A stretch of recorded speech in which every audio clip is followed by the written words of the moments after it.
Hello बच्चों, अभी तक हम लोग जो पढ़े थे इलेक्ट्रिक करंट पढ़ा। इलेक्ट्रिक करंट में हमने क्या पढ़ा था? ओम्स लॉ क्या होता है, रेजिस्टेंस क्या होता है, करंट क्या होता है, कंडक्टेंस क्या होते हैं, रेजिस्टिविटी क्या होती है, ये चीज़ हमने पढ़ी थी। अब हम लोग पढ़ेंगे एक नया टॉपिक होगा, ड्रिफ्ट वेलोसिटी क्या होती है और ड्रिफ्ट वेलोसिटी कैसे वर्क करती है, वो चीज़ हमें देखना है। तो उसमें हम लोग अभी तक जो पढ़ा था करंट रेजिस्टेंस होगा, ओम्स लॉ में पढ़ा। उसमें रेजिस्टेंस क्या होता है हमने देखा था, करंट क्या होता है वो चीज़ देखी। अगर कोई डाउट हो तो उसके पहले ये लेक्चर और वीडियो देख लेंगे, उसके बाद ये वीडियो देखेंगे, आपको तुरंत क्लियर हो जाएगा। अगर कोई बात कमेंट बॉक्स में ज़रूर बताएं आपको कि मतलब वीडियो में कोई प्रॉब्लम हो, नेक्स्ट टॉपिक समझ में आए तो कमेंट बॉक्स में शेयर करें। हम लोग यहाँ पे देखते हैं ड्रिफ्ट वेलोसिटी क्या होती है। तो कह रहे हैं अगर नेगेटिव इलेक्ट्रॉन है और इलेक्ट्रॉन हमारे मूवमेंट कर रहे हैं अगर यहाँ किसी भी कंडक्टर में, तो वहाँ पे जब कंडक्टर में इलेक्ट्रॉन मूवमेंट करते हैं तो वहाँ पे क्या होता है, लिखा है define and average velocity. Electron का मूवमेंट कैसे होता है कि स्पीड, वो इलेक्ट्रॉन अगर चल रहे हैं तो कहीं ना कोई स्पीड देनी पड़ेगी। वो कह रहे हैं कहाँ तक स्पीड कितनी देते हैं हम लोग। लिखा है free electron of conduct of get of drift velocity drifted toward the positive conductors under the influence of electric field applied across a conductor। अगर ये पॉजिटिव टर्मिनल की तरफ इलेक्ट्रॉन हमारे मूवमेंट कर रहे हैं, ठीक है, अगर इलेक्ट्रॉन हमारे ये जो मूवमेंट कर रहे हैं, इलेक्ट्रॉन किधर मूव कर रहे हैं, पॉजिटिव टर्मिनल की तरफ मूवमेंट कर रहे हैं। अगर इलेक्ट्रिक फील्ड हमारी क्या होती है, उसकी अपोजिट डायरेक्शन पे लग रही है, तो उसमें क्या होता है, उसी को हम लोग क्या बोलते हैं, इलेक्ट्रॉन का मूवमेंट होना। इलेक्ट्रॉन हमारे किधर चल रहे हैं, इधर की स्पीड में चल रहे हैं और इलेक्ट्रिक फील्ड हमारी इस डायरेक्शन पर लग रही है, तो उस केस में जो जिस स्पीड से इलेक्ट्रॉन मूवमेंट होते हैं उसी को हम लोग क्या बोलते हैं, ड्रिफ्ट वेलोसिटी कहते हैं। वही हमने लिखा it may be define as the average velocity.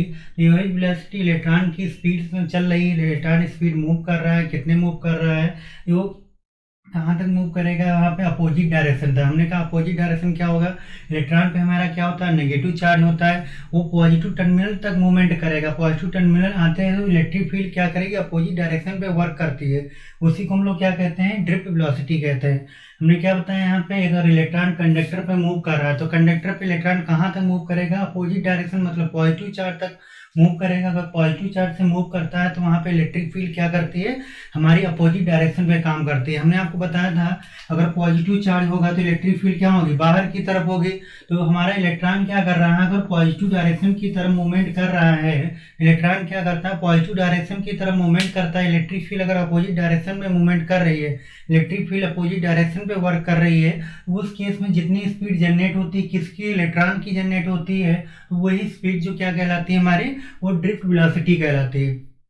क्या हमने बताया कि अगर इलेक्ट्रॉन हमारे मूव कर रहे हैं, कहाँ मूव कर रहे हैं, पॉजिटिव टर्मिनल की तरफ मूव कर रहे हैं और पॉजिटिव टर्मिनल की तरफ मूवमेंट हो रहा है। इलेक्ट्रिक फील्ड हमने क्या बताया, पॉजिटिव होती है तो कोई चार्ज होगा तो इलेक्ट्रिक फील्ड अपोजिट डायरेक्शन पे होगी। इलेक्ट्रिक फील्ड हमारी अगर अपोजिट डायरेक्शन पे आ रही है तो उसमें क्या, उसके बीच में इलेक्ट्रॉन का जो मूवमेंट हुआ, वो किस स्पीड से इलेक्ट्रॉन मूवमेंट कर रहे हैं, वो जो स्पीड होती है उसी को हम लोग क्या बोलते हैं, ड्रिफ्ट वेलोसिटी कहते हैं। ठीक है, तो ये छोटी सी एक डेफिनेशन हमने लिखी है यहाँ पे दो।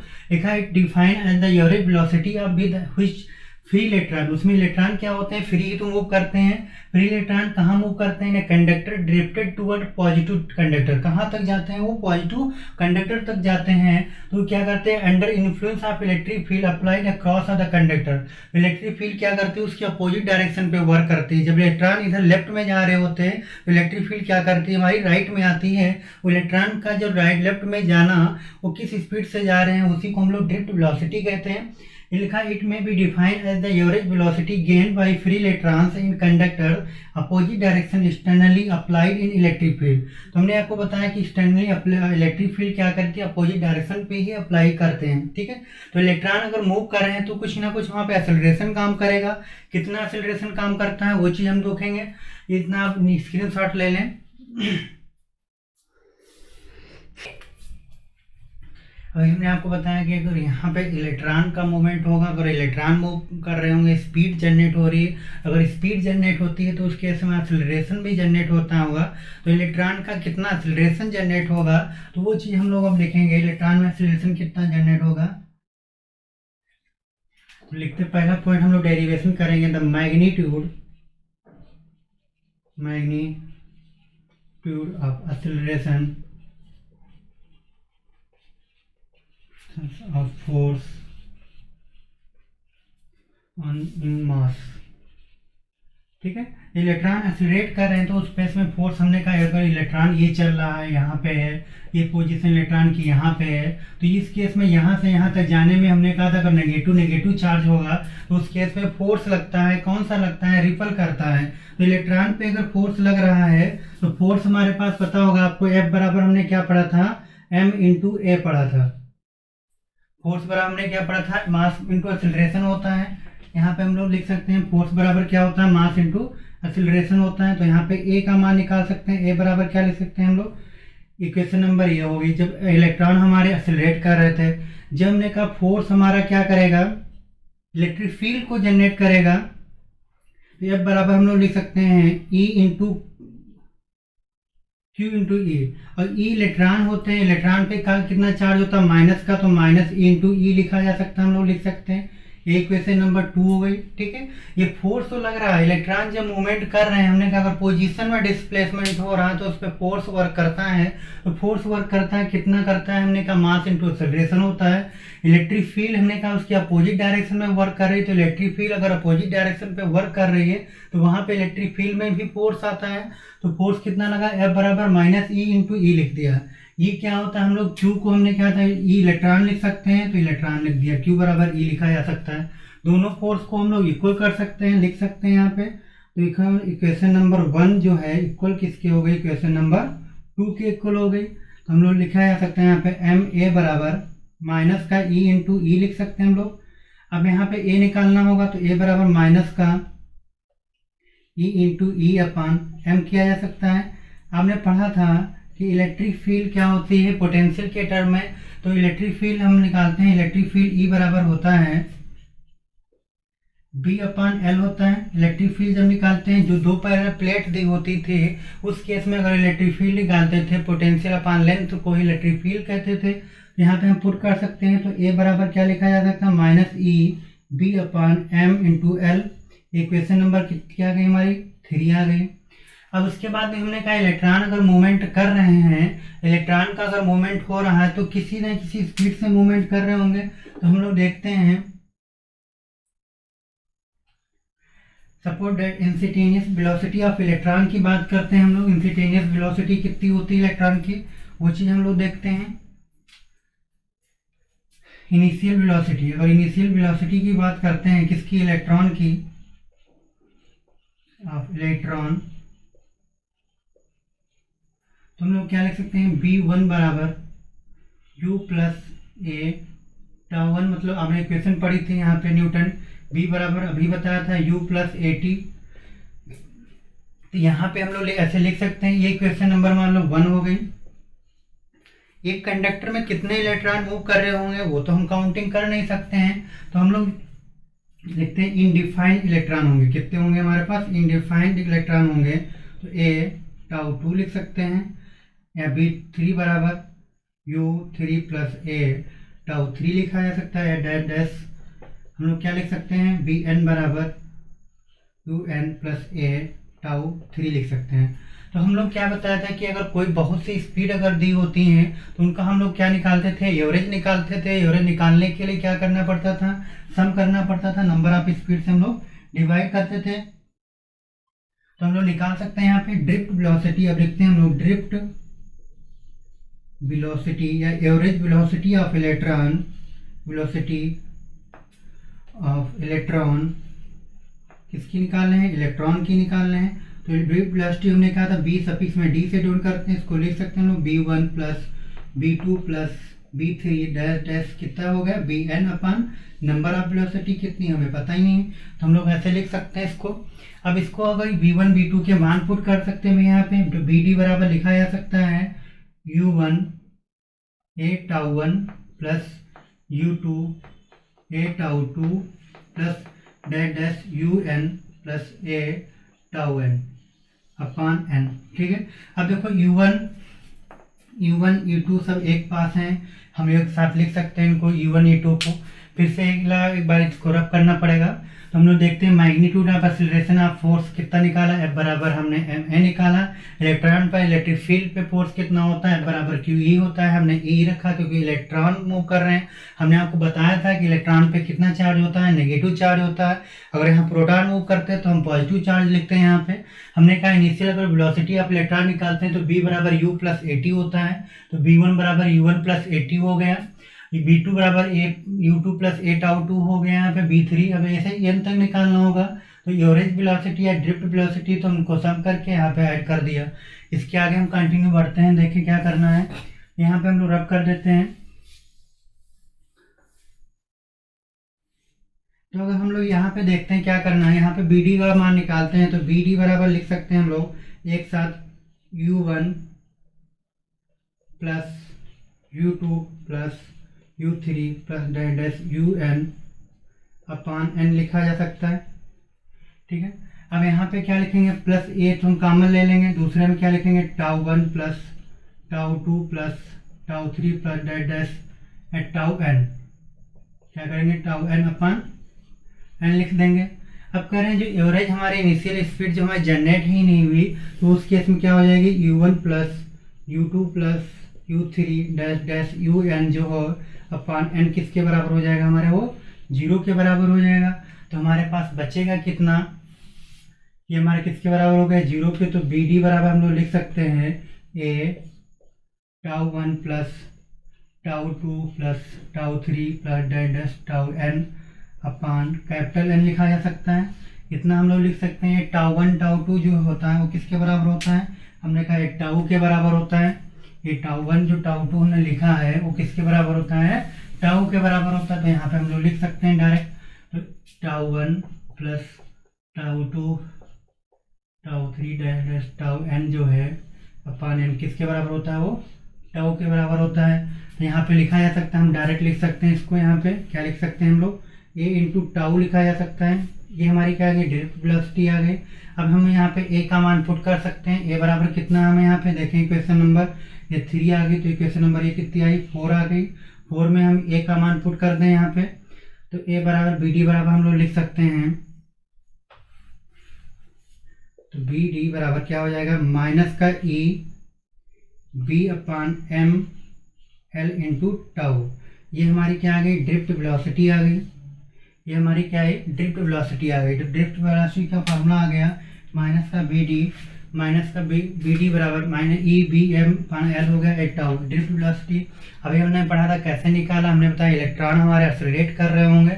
जब एक्सेलरेट कर रहे होंगे तो उस केस में ना कोई फोर्स लग रहा होगा, इलेक्ट्रॉन का कुछ वेट होगा। इलेक्ट्रिक फील्ड लग रही तो इलेक्ट्रिक फील्ड का कुछ ना कुछ फोर्स लग रहा होगा। दोनों को हमने इक्वल किया। इक्वल करने के बाद हमने क्या किया, दोनों में एक्सेलरेशन निकाला। इलेक्ट्रिक फील्ड का हमने मान पुट किया। दो पैरेलल प्लेट की बात करते हैं। पोटेंशियल के टर्म में हमने कहा एक इनिशियल स्पीड निकालते हैं। इनिशियल स्पीड निकाल के ऐड कर दिया। ऐड करने के बाद उसका एवरेज निकाला। एवरेज निकालने के बाद हमने ए को पुट कर दिया। वो क्या आ गई, हमारी ड्रिफ्ट वेलोसिटी आ गई। ठीक है, इतना हम नोट कर लें। उसके बाद नेक्स्ट हम लोग आगे बढ़ते हैं।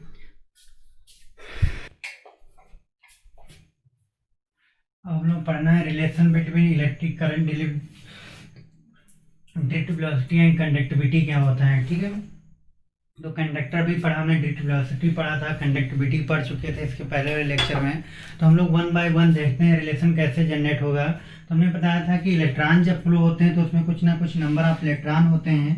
तो हम मानते हैं कि यहाँ पे लेट कैसे करते हैं, let a conductor of number of conductors in number of electron। Conductor में नंबर ऑफ इलेक्ट्रॉन कितने हैं, हमने माना n माना। ठीक है, अगर वो कह रहे हैं dx डिस्टेंस को, अगर हम electron distance dx distance displacement, अगर इसका डिस्प्लेसमेंट होता है, डिस्प्लेसमेंट होगा तो कुछ ना कुछ एरिया को कवर करेगा। कितनी एरिया को कवर करता है, तो हमने कहा n इंटू ए dx एरिया को कवर, वॉल्यूम को कवर कर लेता है। ठीक है, अब हमें निकालना क्या था, यहाँ पे चार्ज निकालना था। चार्ज क्या होता है आपको पता ही है, तो हम लोग निकाल सकते हैं इलेक्ट्रिक चार्ज, टोटल चार्ज। तो टोटल चार्ज कितना होता है हम लोग लिख सकते हैं डी क्यू बराबर क्या होता है, क्यू बराबर एन ई होता है ना, तो यहाँ पे किससे मल्टीप्लाई कर देंगे, N A D X into E से मल्टीप्लाई कर देंगे।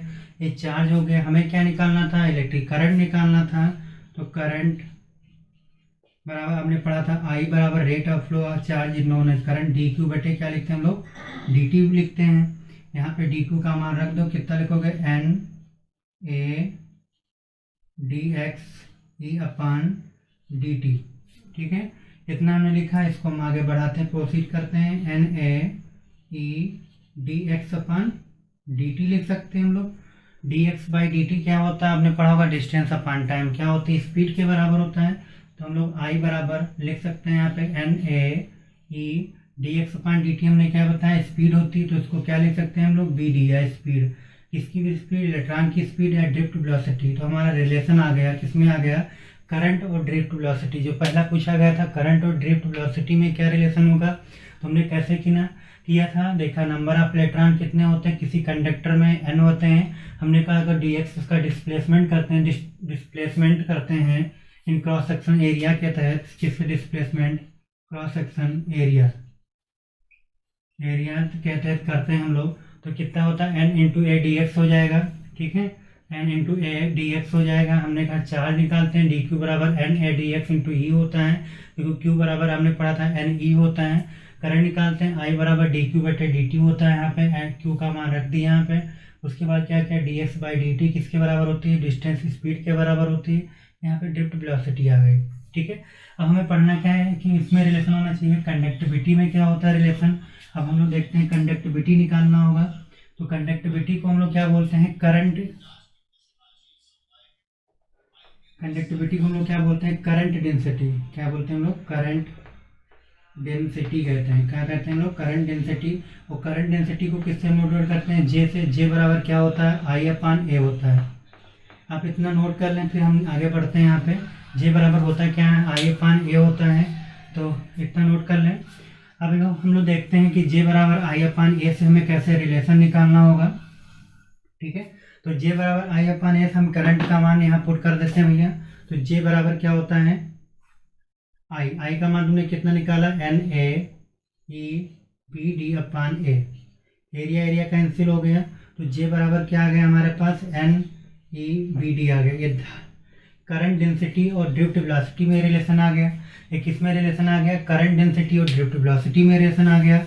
अभी हमने पढ़ा था करंट और ड्रिफ्ट वेलोसिटी में क्या रिलेशन होता है, अब करंट डेंसिटी और ड्रिफ्ट वेलोसिटी में रिलेशन आ गया। ठीक है, तो हम लोग यहाँ पे ड्रिफ्ट वेलोसिटी का मान निकाले थे। ड्रिफ्ट वेलोसिटी का अगर मान पुट कर दें तो जे बराबर लिख सकते हैं, जे ड्रिफ्ट वेलोसिटी क्या निकाली थी, एन ई अपान, ये तो निकाला था, हाँ, एन ई अपान एम इंटू टाउ, ये निकाला था हमने। यहाँ पे जे बराबर लिखा जा सकता है क्या, एन ई स्क्वायर टाउ अपान एम इंटू ई। हमें निकालना है किस में रिलेशन है, कंडक्टिविटी एंड इलेक्ट्रिक फील्ड भी लिखते हैं। इलेक्ट्रिक फील्ड में रिलेशन क्या होता है हम लोग देखते हैं यहाँ पे। तो इतना हमारा आ गया। ये कह रहे हैं जो है सिग्मा कंडक्टिविटी बराबर होता है, क्या बराबर होता है, एन ई स्क्वायर टाउ अपान जो एम होता है वो कंडक्टिविटी बोलते हैं इसे हम लोग। तो यहाँ पे देख सकते हैं हम लोग, तो क्या लिखेंगे, जे, इसको क्या लिखेंगे, सिग्मा इंटू ई। तो ये हमारा रिलेशन आ गया कंडक्टिविटी एंड इलेक्ट्रिक फील्ड के टर्म में रिलेशन आ गया। सारे हमने रिलेशन पढ़ लिए। हमने देखो इससे क्या बोलते हैं हम लोग, ज़्यादा है करंट डेंसिटी बोलते हैं, कंडक्टिविटी एंड इलेक्ट्रिक फील्ड बोलते हैं। इसे हम लोग क्या बोलते हैं, कंडक्टिविटी। क्या बोलते हैं हम लोग, कंडक्टिविटी। हम लोग लिख लेते हैं यहाँ पे कहीं,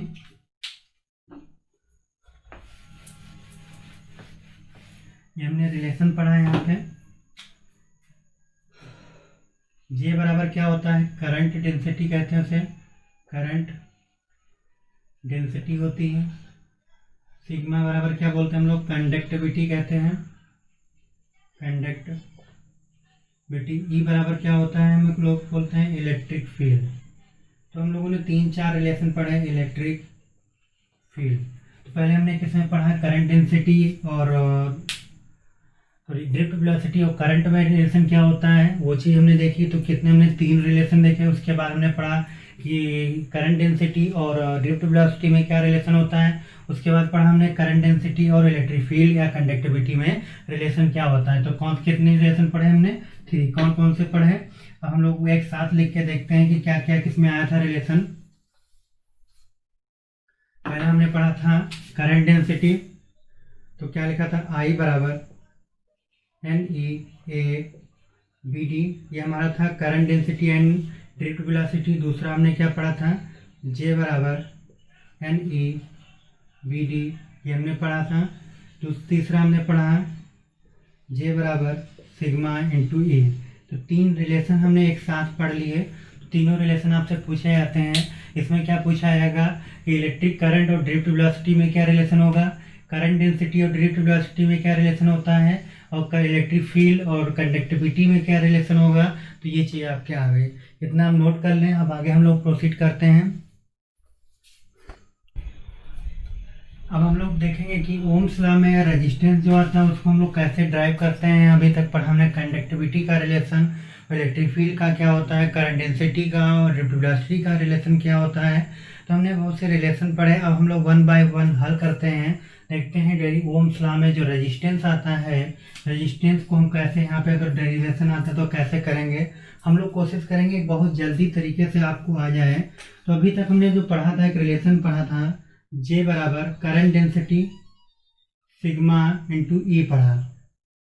इसमें क्या होती थी, L क्या होता था, लिखते थे कंडक्टर की हमारे पास क्या होती थी, लेंथ ऑफ कंडक्टर। इसे L को क्या लिखते थे हम लोग, यहाँ पे लिखते हैं L बराबर लेंथ ऑफ कंडक्टर। क्या बोलते थे हम लोग, लेंथ ऑफ कंडक्टर कहते थे। ठीक है, तो हमने करंट डेंसिटी को क्या लिखा था, करंट डेंसिटी J होता है। J को क्या बोलते थे हम लोग, I/A। क्या बोलते थे हम लोग, I/A। और ये सिग्मा, और इलेक्ट्रिक फील्ड क्या होती थी, हम लोग लिखते थे B/L। 2 प्लेट की जब इसमें लिखा था तो B/L लिखा था। तो B क्या होता था, वोल्टेज अप्लाइड। B बराबर हम लोग लिखते थे voltage applied on conductor, voltage applied on conductor. तो वोल्टेज अप्लाइड ऑन कंडक्टर। अब हम लोग लिखते हैं कि J/ जो A होता है, आपने पढ़ा होगा, रो होता है, किसके बराबर होता है,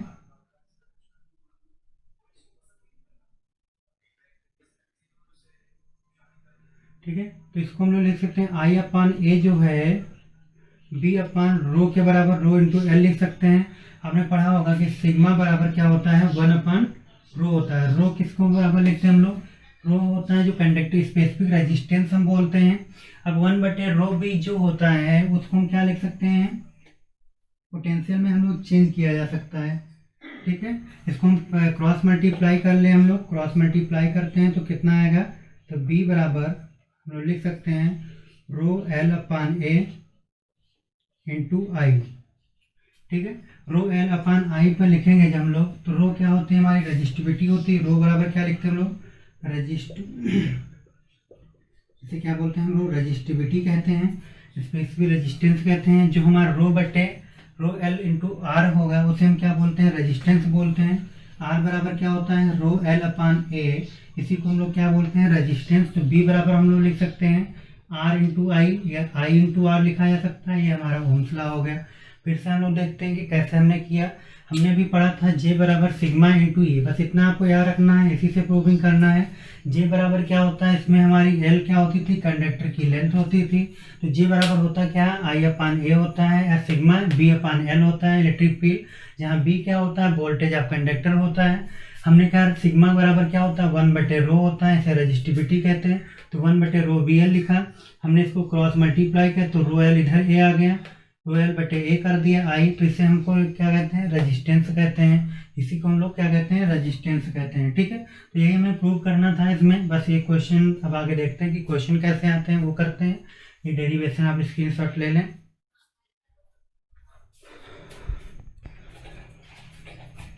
अब हम लोग क्वेश्चन करते हैं। यहाँ पे लिखा है कैलकुलेट द रजिस्टिविटी। तो रजिस्टिविटी हमें कैलकुलेट करना है।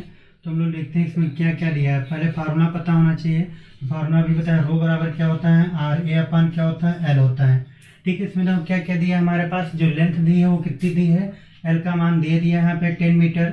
डायमीटर दिया है तो डायमीटर कितना होता है, आधा होता है रेडियस का, तो हम कितना लिख सकते हैं 0.2 इंटू 10⁻³ मीटर हो गया, क्योंकि मिलीमीटर में दिया था। उसके बाद रेजिस्टेंस हमारे पास दिया है, कितना दिया है हमारे पास 2 ओम दिया है। पूछा क्या गया, रजिस्टिविटी पूछी गई, तो हम निकाल सकते हैं वायर का। तो आर कितना दिया यहाँ पे 2 रख दो। एरिया क्या होती है पाई आर स्क्वायर फार्मूला होता है। लेंथ कितनी दी है 10 दी है पाई, तो 2 इंटू पाई का मान 3.14। आर मतलब 2 इंटू 10 की पावर हम लोग क्या कर सकते हैं -4 का होल स्क्वायर कर सकते हैं। यहाँ पे 10 लिख दो, ठीक है।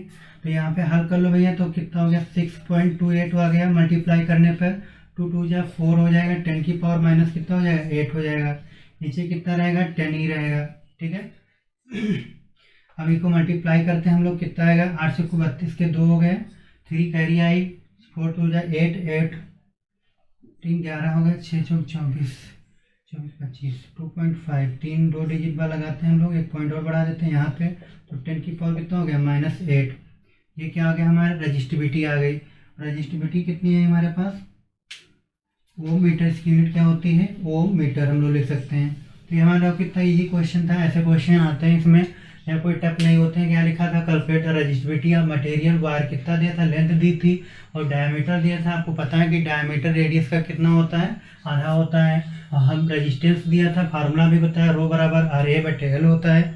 इसमें हमने डेटा पुट कर दिया, आंसर आ गया, ठीक है। और चैनल को आप जो वीडियो को देखें, इसमें कोई कमेंट हो, मतलब कोई प्रॉब्लम आती है तो कमेंट बॉक्स में ज़रूर बताएं, शेयर करें। Thank you.